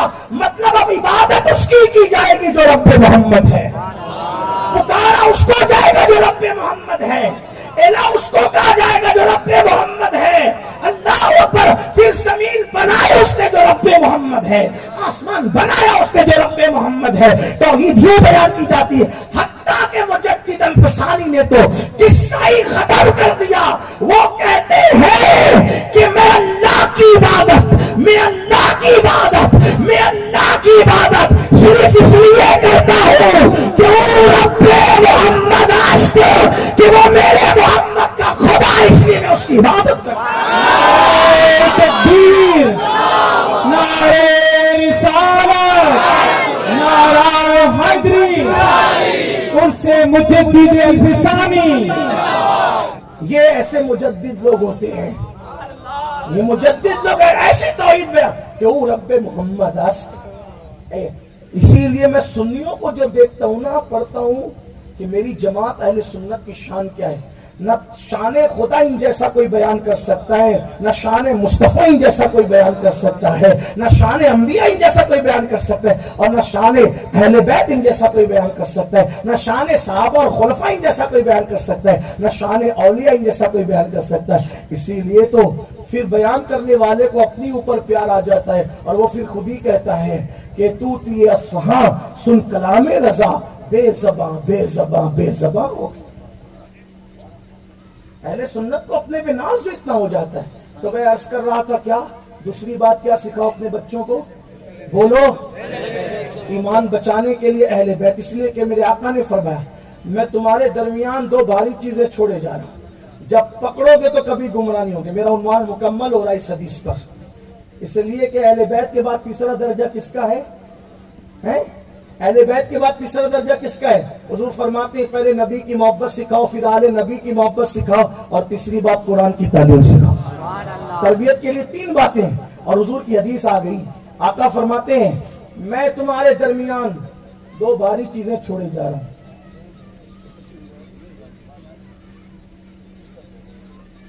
ہو گیا ٹائم؟ شیرنی آ جائے مطلب اشارہ ہے کہ ٹائم ختم ہو گیا۔ ہاں ٹھیک ہے، میں ختم کر رہا ہوں۔ میں انشاءاللہ کل بھی میں رہوں گا، جو وہ دوراجی میں رہوں گا انشاءاللہ تعالی۔ جامع مسجد کے اندر ہمارے اقبال باپو نے دعوت دی ہے کہ سرکار زہر کے بعد انشاءاللہ، کل زہر کے بعد انشاءاللہ جو ہے وہ امام احمد رضا محدث بریلوی رحمۃ اللہ علیہ ہمارے مرشد، ان کا عرس پاک ہے، اور کل شریف ہوگا تو انشاءاللہ تعالی اس کے بعد جو ہے وہ بیان ہوگا۔ حالانکہ انہوں نے بلا لیا ہے، ورنہ اپنی حیثیت کے ہم کیا بیان کر سکے، اپنی کیا اوقات ہے، لیکن بہرحال بلایا تو ہم انشاءاللہ سید صاحب کا حکم ہے تو ہو جائے گا بیان انشاءاللہ تعالی۔ اور رات میں انشاءاللہ پھر گونڈل میں بھی کچھ کہیں گے آ کر کے۔ ہمارے مفتی صاحب فرما رہے کہ بول سکتے اجازت ہے، لیکن بہرحال اتنا نہیں بولوں گا کہ آپ اٹھ کے جانے لگے، بات ختم کرنے لگا۔ عرض کر رہا تھا کہ حضور فرماتے ہیں تمہارے درمیان دو بھاری چیزیں چھوڑی جاتی۔ دیکھو سنیے ایک بات یاد رکھنا، آج کل یہ جو بات کہی جا رہی ہے نا کہ لوگ اہل بیت کا نام لے کے گمراہ ہو رہے ہیں، جو اہل بیت کے نام پہ چیٹنگ کرے گا وہ گمراہ ہوگا، جو سچا اہل بیت کا نام لے گا کبھی گمراہ نہیں ہوگا، کیونکہ رسول اللہ کی حدیث میں تم میں دو بھاری چیزیں چھوڑے جائیں۔ اگر ان کو پکڑے رہو گے تو گمراہ نہیں ہوگا. نبی کہہ رہے ان کو پکڑنے والا گمراہ نہیں ہوگا. مولوی کہہ رہا ہے ان کو پکڑ کے لوگ گمراہ ہو رہے ہیں. پکڑ کے گمراہ کیسے ہو سکتا ہے؟ وہ چھوڑ کے گمراہ ہوگا. حضور فرماتے ہیں دو بھاری چیزیں تم میں چھوڑ کر کے جا رہا ہوں. نمبر 1 اللہ کی کتاب ہے. کیا ہے؟ اللہ کی. اور دوسری میری اہل بیت. ان کو پکڑے رکھنا. ان کے نام پہ سیاست مت کرنا. جو سیاست کر رہے ہیں ان سے ہمارا کوئی تعلق ہی نہیں. ہم تو اللہ کی قسم کھا کر کہتے ہیں لوگوں ہم پہ بھروسہ کرو. جو سیاست کر رہے ہیں اہل بیت کے نام پہ ان سے ہمارا تعلق ہی نہیں ہے. کیونکہ ہم اہل بیت کے نام پہ سیاست کر کے صحابہ کو گالی دینے والے کو مسلمان بھی نہیں سمجھتے. آپ نے یہ کیا مذاق بنا رکھا ہے؟ کوئی بھی اٹھتا ہے اہل بیت کے حوالے سے آ کر کے سنیوں کو ڈراتا ہے. یا علی کا نعرہ نہیں لگنا چاہیے تمہاری محفل میں. کیوں نہیں لگنا چاہیے؟ جب رسول اللہ نے فرمایا کہ ذکر علی عبادت ہے کیوں نہیں لگے گا سنیوں کی محفل میں یا علی کا نعرہ؟ وہ شیعہ لگاتے ہیں تو کیا شیعوں کی وجہ سے ہم چھوڑ دیں؟ شیعہ کی وجہ سے ہم چھوڑ دیں؟ وہ کون ہوتے ہیں نعرہ لگانے والے؟ وہ تو سیاست کر رہے ہیں. یہ حق ہمارا ہے اور یہ ہم سے کوئی چھین نہیں سکتا. کیونکہ رسول اللہ نے فرمایا علی کا ذکر عبادت ہے. اور یہ میں اپنی طرف سے نہیں کہہ رہا ہوں. مطلع القمرین میں امام احمد رضا نے لکھا ہے کہ میرے نبی نے فرمایا کہ ذکر علی عبادت ہے. اور اس کو بیان کس نے کیا؟ صدیقہ بنت صدیق ام المومنین سیدہ عائشہ صدیقہ، جس کے بستر پہ قرآن نازل ہوتا ہے. وہ فرماتی کہ نبی یہ پاک نے فرمایا علی کا ذکر عبادت ہے.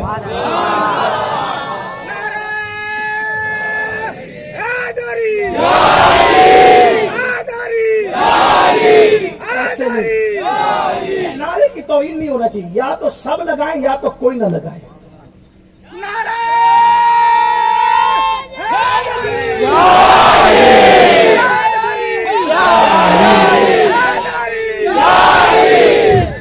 ایک مشورہ اور دیتا ہوں.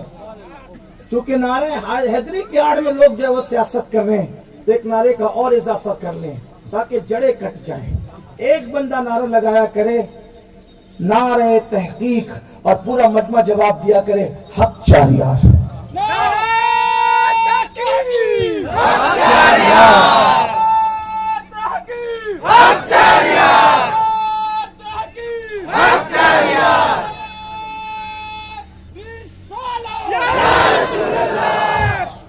اس لیے کہ علی والا سچا وہی ہے جو ابو بکر والا ہے، جو عمر والا ہے، جو عثمان والا ہے.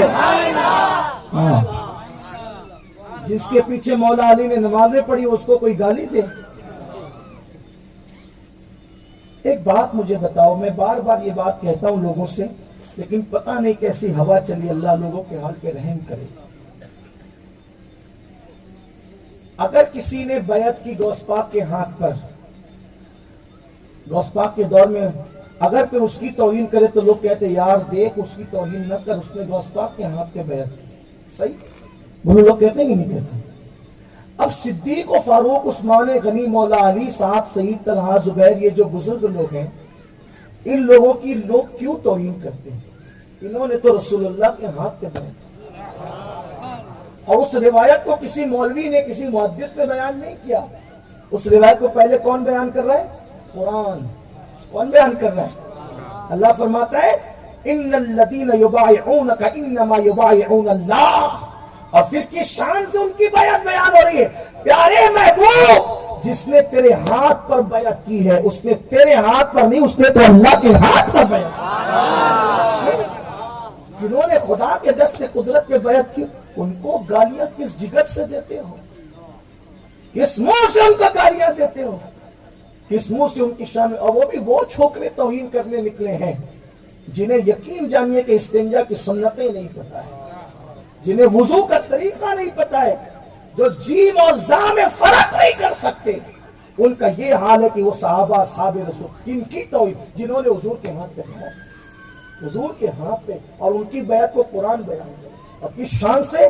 پیارے جس نے تیرے ہاتھ پہ بیعت. وہ یہ بھی تو دیکھے نا، وہ یہ بھی تو دیکھے کہ وہ کہتا اللہ فرماتا ہے انہوں نے میرے ہاتھ پہ، میرے دست قدرت. کیا شان ہے ان لوگوں، ان کی عظمت کو بیان کرو. اور یہ میں سمجھتا ہوں کہ یہ قصہ اس لیے ہو گیا کہ منہ دیکھ کر کے، مجمع دیکھ کر کے باتیں ہونے لگی. جہاں دیکھتے ہیں کہ اہل بیت کے محبین ہیں وہاں اہل بیت کرتے ہیں. جہاں دیکھا کہ صحابہ کے محبین ہیں وہاں صحابہ کرتے ہیں. اس لیے کہ نہ ان کو صحابہ سے کوئی لینا ہے نہ اہل بیت سے. انہیں تو وہ جو چھپا ہوا گاندھی ہے اس سے لینا ہے. اس لیے وہ ان لوگوں سے، وہ محفل میں بات بدلتے ہیں. ہم نے نہیں بدلنا، اس لیے کہ مسلک بدلے نہیں جاتے. مسلک بدلے نہیں جاتے. اپنے اس مسلک پر رہو جو ہمارے اکابرین کا مسلک. اور مسلک کون سا ہے؟ وہ مسلک ہے غوث پاک کا مسلک، مسلک ہے غریب نواز کا مسلک، مسلک ہے قطب الدین بختیار کاکی کا مسلک، مسلک ہے محبوب الہی کا مسلک، اور ان مسلک ہے مجدد الفسانی کا مسلک، مسلک ہے حضرت رزق اللہ شاہ کا مسلک، مسلک ہے اللہ اکبر صابر کلیر کا مسلک. اور ان سارے مقدس مسالک کی ترجمانی جس نے کی ہے وہ 14ویں صدی کے مجدد امام اہل سنت امام احمد رضا نے کی. اسی کو اہل سنت و جماعت کہتے ہیں. اہل سنت کا ہے بیڑا پار، اصحاب حضور نجم ہے اور ناؤ ہے. اطرت رسول اللہ کی بات میں ختم کر رہا تھا. آقا کیا فرماتے ہیں؟ تم میں دو بھاری چیز. کون سی چیز؟ ہاں حضور بھاری کہیں جس انی تارک فیکم الثقلین. ثقیل کی تسنیہ ہے ثقلین. تم میں دو بھاری دو چیزیں چھوڑ کر کے جا رہا ہوں. بھاری چیزیں. دیکھو جب کوئی ڈوبنے والا ڈوبتا ہے نا تو چھوٹی موٹی چیز کا سہارا لے گا تو نہیں بچے گا. توجہ کرنا. دیکھ لینا کبھی ڈوبنے والے کو. ارے ڈوبنے والے کو جان دو. اسٹیج سے اگر کبھی گرو، اکثر میرے ساتھ یہ معاملہ ہوتا ہے کہ لوگ جو ہے محبت میں دھکا دیتے ہیں. تو یہی میں تعبیر کروں گا کہ محبت میں دیتے ہیں، اس لیے کہ میری قوم محبت کے سوا کچھ نہیں جانتی. اور مجھے یہ بھی یقین ہے کہ جو محبت کرے اس کو محبت ہی ملتی ہے، چاہے دھکے ہم ہی کی شکل میں صحیح، لیکن ملتی محبت ہے. ہاں وہ ملنے کے لیے آتے ہیں تو دھکا دے دیتے ہیں کبھی کبھی، کوئی بات نہیں. تو جب مجھے لوگ دھکا دیتے تو میں اسٹیج پہ دیکھتا ہوں کہ بھاری بھرکم کون ہے تاکہ اس کو پکڑوں. ہاں اس لیے کسی دبلے پتلے کو پکڑوں گا تو پھر وہ میرے وزن کے ساتھ وہ بھی گرے گا. یہی ہوگا نا. لیکن اگر حافظ عبید جیسے آدمی کو پکڑ لیں تو وہی آدمی تو بھاری بھرکم ہے تو بچ جائے گا نا. یہ ہوتا ہے. حضور کی شان، حضور کے بیان کی بات کیا ہے؟ وہ سخن ہے جس میں سخن نہ ہو، وہ بیان ہے جس کا بیان. کیا فرمایا؟ گمراہی کے دلدل میں ڈوبنے سے خوف زدہ انسان، کفر کی طغیانی میں ڈوبنے کے خوف زدہ انسان، ضلالت کی کھائی میں گرنے کے خوف زدہ انسان، میں تجھ میں ہلکی چیزیں نہیں بھاری چیزیں چھوڑے جا رہا ہوں. دو بھاری چیزیں.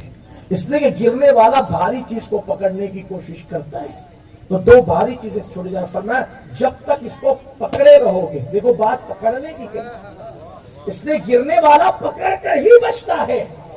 گرنے والا پکڑ کر، اس لیے آقا فرماتے ہیں کہ میں تم میں بھاری چیزیں چھوڑے جا رہا ہوں. جب تک دونوں کو پکڑے رہو گے تم کبھی گمراہ نہیں ہو.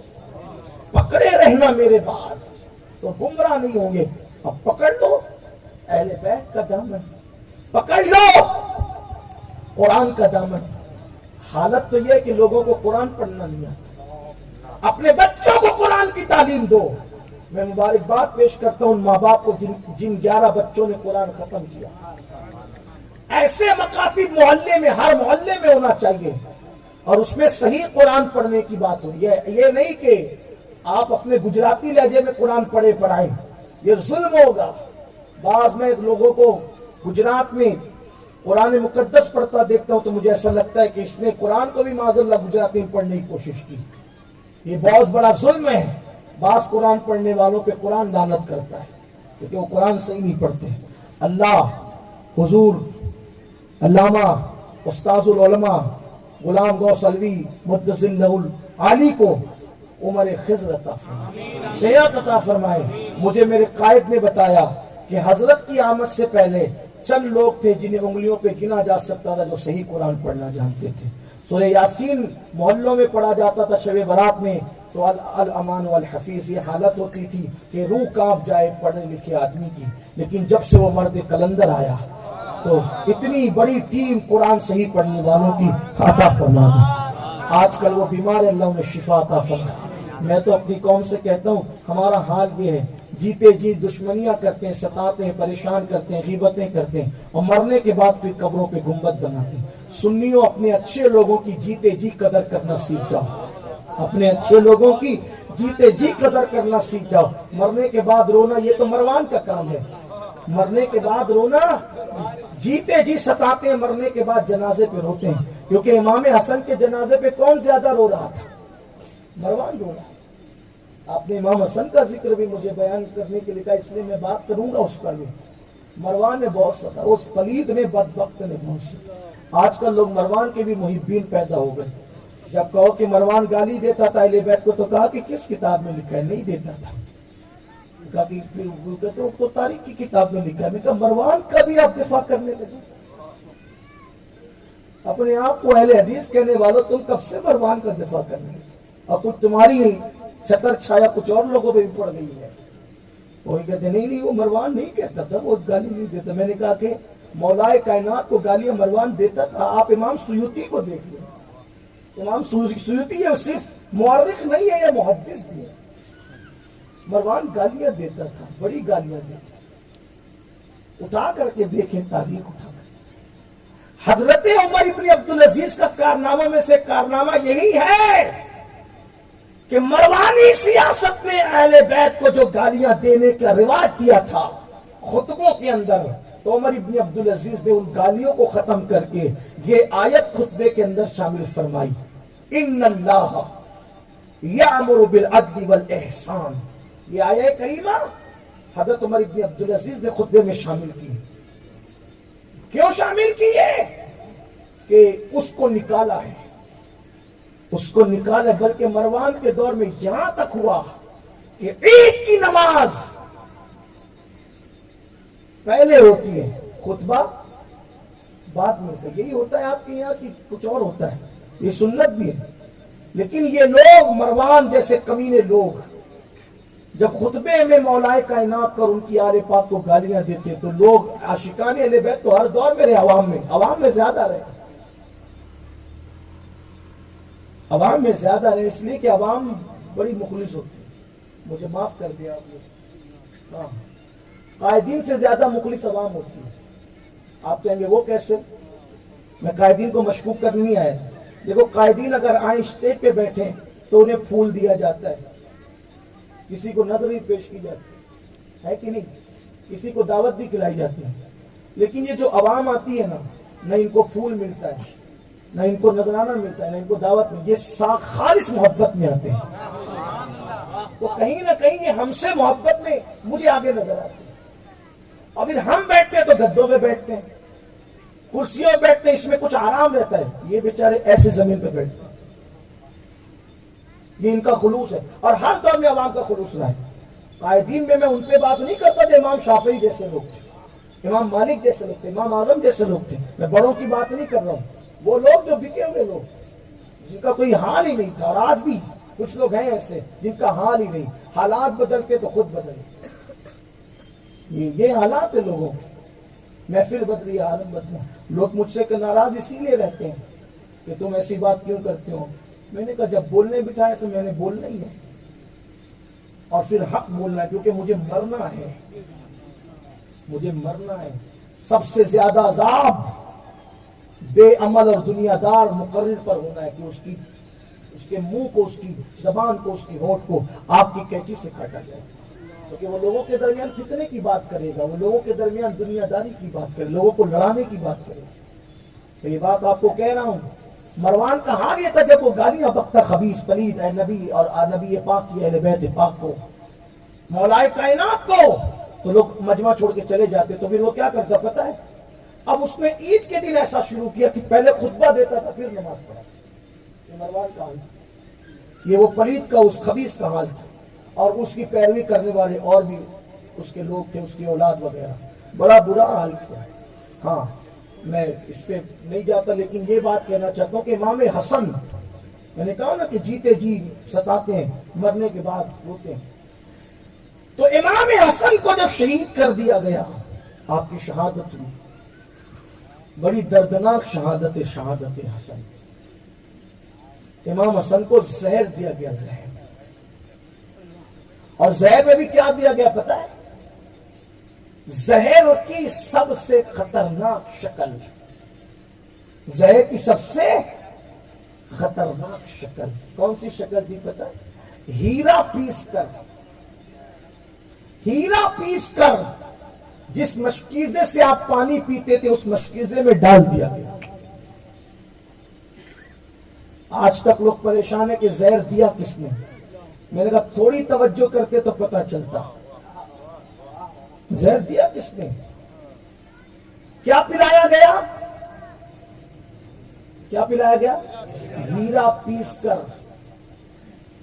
آپ کہیں گے کہ کس نے دیا زہر.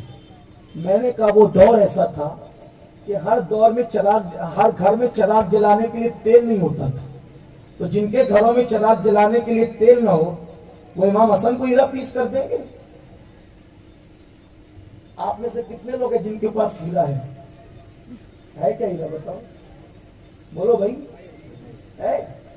ہیرا کن کے پاس ہوتا ہے؟ بہت مالداروں کے پاس, بادشاہوں کے پاس. تو آخر یہ بھی تو دیکھو کہ اگر عوام میں سے کوئی دیتا تو وہ بازاری زہر دیتا. یہ میرے اللہ کی شان ہے کہ کوئی بھی مورخ اس میں اختلاف نہیں کرتا کہ امام حسین کو کسی اور ذریعے سے شہید کیا گیا. کوئی یہ نہیں کہتا کہ وہ والا زہر دیا وہ والا دیا. ہر مورخ یہ کہتا ہے کہ امام حسن کو ہیرا پیس کر کے زہر پلایا, ہیرے کی شکل میں زہر دیا, ہیرا پلایا گیا, ہیرا پیس کر اس کی کلی پلائی گئی. تو ہیرا آیا کہاں سے؟ جن کو کھانے کے لیے گھر میں نہیں ہوتا تھا وہ ہیرا پلائیں گے امام حسن کو.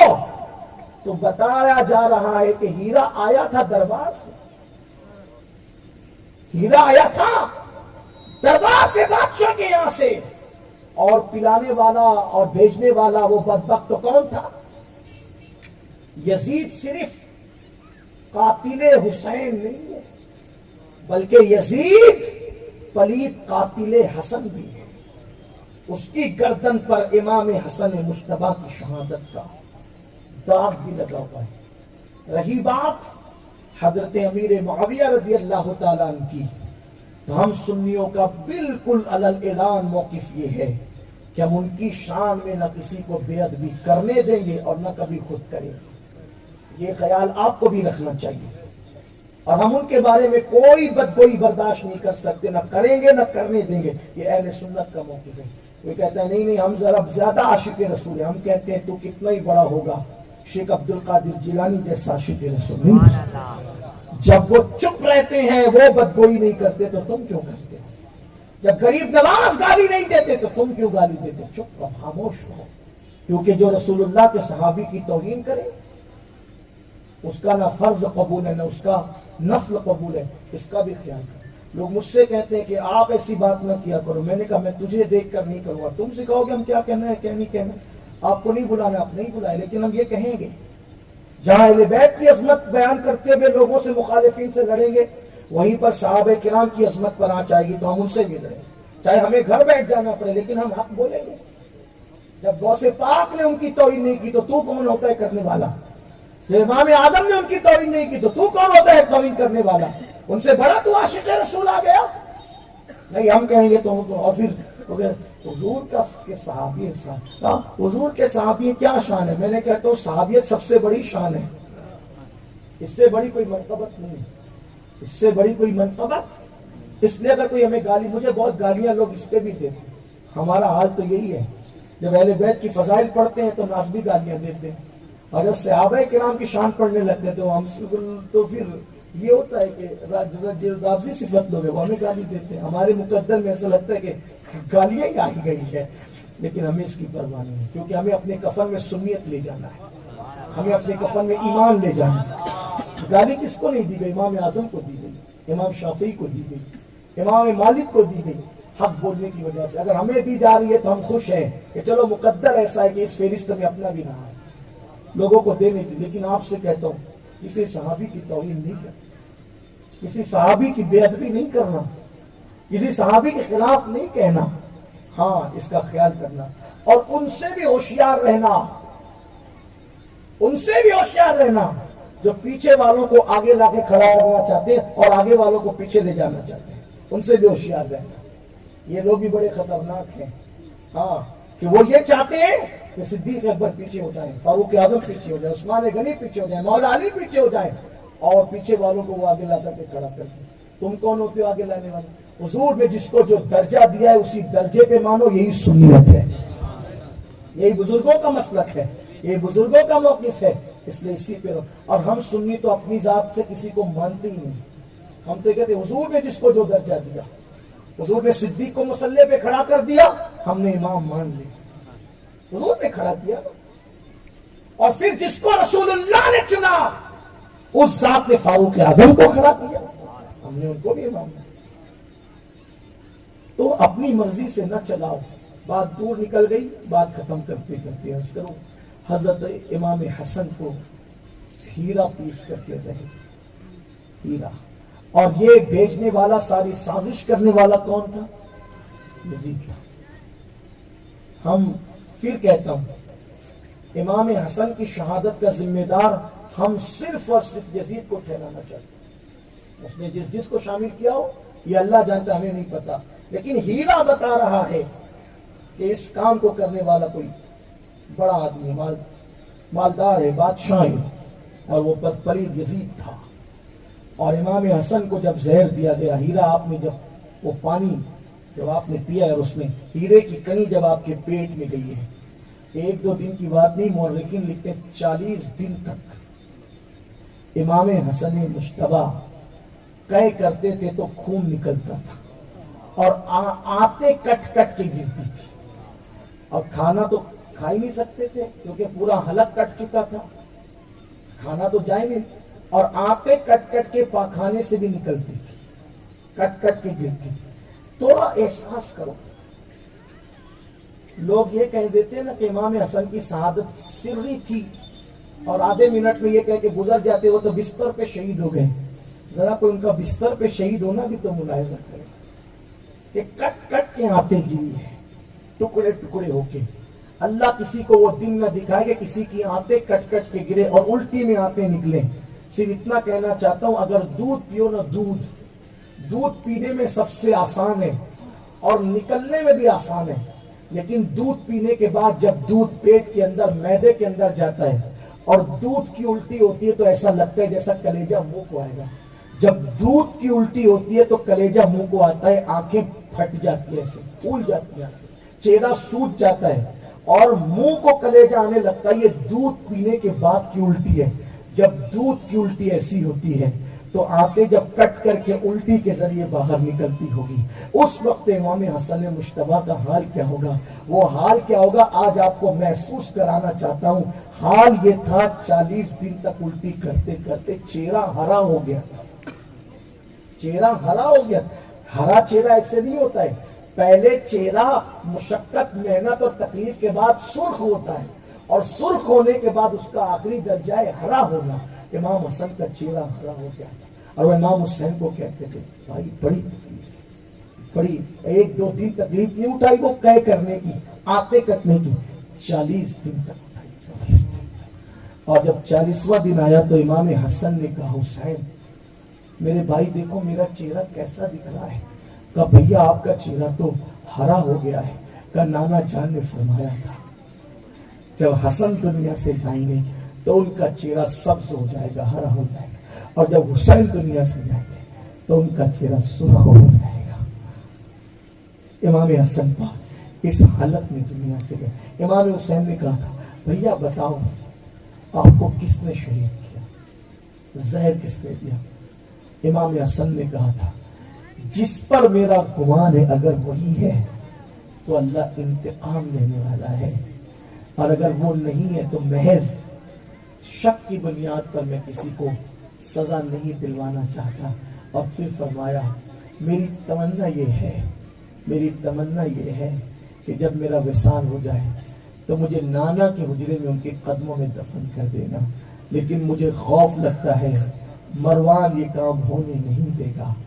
اگر ایسا لگے کہ لڑائی جھگڑے کی نوبت آئے تو لڑنا نہیں، امی کے قدموں میں مجھے دفن کر دینا۔ اور پھر امام جب شہید ہوئے ہیں تو آپ کا جنازہ اٹھا کر کے لے جایا گیا تو مروان نے آپ کو نانا کے قدموں میں دفن تک نہیں ہونے دیا، تلواریں نکلنے لگی۔ حضرت سیدنا ابو ہریرہ فرماتے ہیں کہ میں نے کہا امام حسین سے، حسین تمہارے بھائی نے کہا تھا کہ اگر منع کرے تو لڑنا نہیں، مت لڑیے۔ حضرت ابو ہریرہ کہتے ہیں جس دن امام حسن کی شہادت ہوئی، رسول اللہ کے وصال کے بعد سب سے زیادہ اگر مدینے والے کسی پر روئے ہیں تو وہ امام حسن مشتبہ، امام حسن پر روئے۔ اور فرماتے جنت البقیع بقیع کا قبرستان لوگوں سے ایسے بھر گیا تھا کہ دل رکھنے جگہ نہیں تھی، اتنے لوگ تھے، حتیٰ کہ ستانے والا مروان بھی موجود تھا جنازے کے اندر، اور امام حسن کے جنازے پہ رو رہا تھا۔ امام حسین نے اس کو ٹوکتے ہوئے کہا جب حیات تھے تب تو بہت تکلیف پہنچاتا تھا ان کو، بڑی اذیت پہنچاتا تھا ان کو، اور اب شہادت کے بعد رو رہا ہے۔ تو پھر مروان نے کہا تھا حسین میں ایسے کو ستاتا تھا، احد کی طرف اشارہ کر کے پہاڑ کی طرف کہتا ہے میں ایسے کو ستاتا تھا جس کا صبر اور حلم اس پہاڑ سے بھی زیادہ مضبوط تھا، اس پہاڑ سے بھی زیادہ تھا۔ امام حسن کی شان کون بیان کر رہا ہے؟ مروان جیسا پلید بیان کرتا ہے بعد وصال، بعد شہادت، اور پھر آپ کو آپ کی والدہ کے قدموں میں دفن کر دیا گیا۔ لیکن بڑی معذرت کے ساتھ پھر یہی رونا، ہم لوگ ہر پیر فقیر، ہر پتہ نہیں کس کس کا عرس کرتے ہیں، حتیٰ کہ لوگ غیبن شاہ کی مزار کے بھی عرس کرتے ہیں۔ غیبن شاہ اسی ولی کو کہا جاتا ہے عام طور پہ شہروں میں، نہ جس کا نام پتہ نہ جس کی تاریخ پتہ۔ میں غیبن شاہ سے آپ کو جو وہ معاذ اللہ بدسن کرنے نہیں آیا، میری بات کا غلط مطلب نہ، غیبن شاہ کا مطلب یہ کہ نہ ان کا نام پتہ ہے آپ کو، نہ تاریخ پتہ ہے، کہاں سے آئے تھے، کیا تھے، کچھ بھی نہیں پتہ، ان کو کیا کہتے ہیں کچھ نہیں معلوم، مطلب غیبن شاہ یہی ہے نا، مطلب یہی کا مطلب ہوتا ہے۔ ہاں غیبن شاہ کا عرس کرتے ہیں ہر سال دھوم دھام سے، ہر شہر میں ہوتے ہیں حضرت غیبن شاہ کوئی نہ کوئی۔ امام حسن کی تاریخ آتی ہے اور ایسی چلی جاتی ہے، امام حسن کی تاریخ آتی ہے اور ایسی چلی جاتی ہے، نہ کوئی محفل ہو رہی ہے، نہ قرآن خوانی ہو رہی ہے، کیا ہو رہا ہے؟ امام حسن کون ہے؟ امام حسن کون ہے؟ کبھی سوچا امام حسن کون ہے؟ امام حسن وہ ہیں قادریوں، ہم فخر کرتے ہیں، ہم ناز کرتے ہیں میں قادری، انی قادری انا قادری، میں قادری، فخر سے کہتے ہیں ہم قادری۔ کس پہ ناز کر رہے ہیں؟ قادریت پہ، میں قادری۔ ہم میں بولنے کو جائز نہیں سمجھتے انانیت کی وجہ سے، لیکن جب قادریت کی بات ہے تو کہتے ہیں الحمدللہ میں قادری، قادری ہوں شکر ہے رب قدیر کا، دامن ہے میرے ہاتھ میں پیران پیر کا۔ ہم اپنی قادریت پہ ناز کرتے ہیں، لیکن کوئی شیخ عبد القادر جیلانی سے بھی تو پوچھے کہ آپ کس پہ ناز کرتے ہیں؟ مجھے ناز ہے نسبت قادریت پر۔ میرے امام کہتے ہیں قادری کر، قادری رکھ، قادری جو میں اٹھا، قدر عبد القادر قدرت نما کے واسطے۔ ہم اپنی قادریت پہ ناز کرتے ہیں، تو غوث پاک کس پہ ناز کرتے تھے؟ ذرا ان سے بھی تو پوچھو تو غوث پاک کس پہ ناز کرتے پتہ ہے؟